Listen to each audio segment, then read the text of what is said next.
কোরবানির গোশত কিভাবে বন্টন করবেন, কয় ভাগ করবেন? কোরবানির গোশত 3 দিনে বেশি রাখা জায়েজ আছে কিনা? কোরবানির পশুর চামড়ার বিধান কি?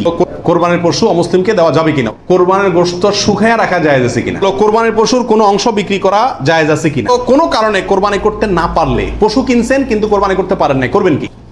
কোরবানির গোশত কিভাবে বন্টন করবেন, কয় ভাগ করবেন? এর উত্তর হলো কোরবানির পশু 3 ভাগে বন্টন করা উলামা ইকরাম মুস্তাহাব বলেছেন, কিন্তু কোন হাদিসে এর ক্ষেত্রে আলাদা করে এভাবে নির্দেশ করা হয় যে 3 ভাগে করতে হবে। আল্লাহ কোরআনে বলছেন যে ফাকুলু মিনহু, তোমরা কোরবানির পশু থেকে নিজেরা খাও, ওয়া আতইমু আল কানিআ ওয়াল মুতাররা, ধনী গরিব সবাইকে দাও। তাহলে ধনী গরিব 2 ভাগকে দাও, আবার নিজে খাও, 3টাই হয়ে গেল এখানে।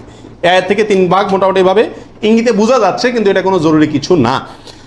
আর সহিহ মুসলিম হাদিসে আছে নবী সাল্লাল্লাহু আলাইহি ওয়াসাল্লাম বলেছেন তোমরা নিজেরা খাও, আবার রেখেও দাও, আবার দানও করো, অর্থাৎ 3টা করা যাবে।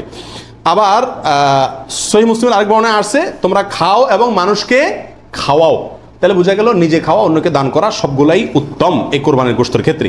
49 নম্বর প্রশ্ন হলো সমাজের ভাগ বলে একটা ভাগ প্রচলিত, যেটা জায়েজ আছে কিনা? অনেক এলাকাতে কোরবানি করার পরে সমাজের ভাগ উঠায় নেয় জোর করে, বা বলা ছাড়া, জোর করা লাগে না, এমনি সবাই দেয়। এটা জায়েজ আছে কিনা? উত্তর হলো এটা উচিত না, এটা অন্যায়। কেন? কারণ আমরা 5 জন মিলে একটা গরুতে অংশগ্রহণ করলাম, দিলাম, এখন সমাজে 1 ভাগ নিয়ে তাদের মতো গরিবকেই দিল তারা, কিন্তু আমার হয়তো অন্য গরিব আছে আত্মীয় স্বজন, আমি তাদেরকে দেবো, কিন্তু তারা তো তাদের মতো দিচ্ছে। এটা উচিত না। আমার গোশতটা আমি কি করবো না করবো সম্পূর্ণ আমাকে স্বাধীনতা দিয়েছে ইসলাম, বিধায় সেখানে এরকম অঘোষিতভাবে চাঁদাবাজি বা হয়তো অনেকে সন্তুষ্ট হয়ে দেয়, কিন্তু কারোর মনে অসন্তুষ্ট থাকতে পারে। যদি থাকে তাহলে এটা জটিলতা দেখা দিবে। এই জন্য কি হবে না, এটা উচিত হবে না। যার যাটা তাকে ভাগ করতে দেওয়া উচিত এবং উত্তম। কোরবানির গোশত 3 দিনে বেশি রাখা জায়েজ আছে কিনা? উত্তর হলো জায়েজ আছে। 3 দিনে বেশি রাখা যাবে না এমন কোনো কথা নাই। কোরবানির পশুর চামড়ার বিধান কি? উত্তর হলো কোরবানির পশুর চামড়া এটা নিজে ব্যবহার করতে পারলে সেটা করা উচিত। চামড়া প্রসেস করে ব্যবহার করতে পারলে এটা করা উচিত।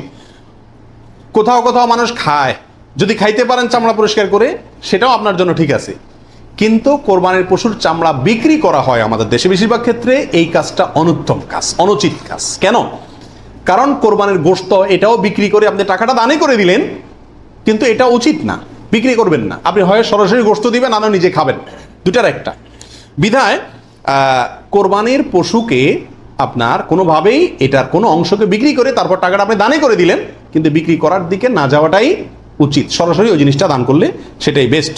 কোরবানির পশু অমুসলিমকে দেওয়া যাবে কিনা? উত্তর হলো কোরবানির গোশত অমুসলিমকে খাওয়ানো যাবে, অসুবিধা নেই। শরীয়তে কোথাও নিষেধাজ্ঞা নাই, অমুসলিমকেও খাওয়ানো যাবে।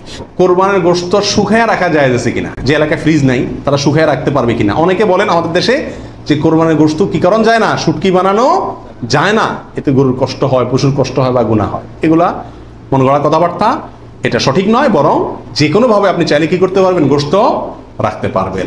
আল্লাহ সুবহানাহু ওয়া তাআলা আমাদের সবাইকে বিশুদ্ধ রূপে সঠিকভাবে কোরবানি করার তৌফিক দান করুন। কোরবানির পশুর কোনো অংশ বিক্রি করা জায়েজ আছে কিনা? চামড়ার ক্ষেত্রে এই কথা চলে আসছে অনেকাংশে, তাও পৃথক করে বলতে হয় যে না, কোরবানির পশুর গোশত, হাড্ডি, বুড়ি কোনো কিছু বিক্রি করা যিনি কোরবানি করছেন তার জন্য জায়েজ নাই, উচিত নাই। তবে যাকে আপনি দান করছেন গরিব মানুষ, সে যদি নিয়ে আবার বিক্রি করে দেয় তার জন্য কি আছে? জায়েজ আছে। কোরবানির পশুর চর্বি অথবা হাড্ডি এগুলো বিক্রি করার একটা প্রথা আছে আমাদের, সেটা করা যাবে না। কোরবানির ঈদের আমি খেয়াল করছি ভ্যানালারা বাইর হয়, অতিরিক্ত চর্বিগুলো আছে এগুলো কেজি দরে কিনে, হাড্ডি কিনে এগুলাকে বিভিন্ন কাজে ব্যবহার করা হয়। তো আমাদের জন্য এগুলা বিক্রি করে নিজে খাওয়ার তো প্রশ্নই ওঠে না। যদি বিক্রি করে ফেলেন তাহলে এটা দান করে দিতে হবে গরিবকে। আর বিক্রি না করে ওটা হয় এমনি আল্লাহর রাস্তায় কাউকে দিয়ে দিবেন, আর না হলে নিজে খাবেন, ব্যবহার করবেন, বিক্রি করবেন না। তো কোনো কারণে কোরবানি করতে না পারলে, পশু কিনছেন কিন্তু কোরবানি করতে পারেন না, করবেন কি? উত্তর হলো যে পরবর্তীতে কি করে দিবেন, আপনি সদকা করে দিবেন। মৃত ব্যক্তির নামে কোরবানির বিধান কি?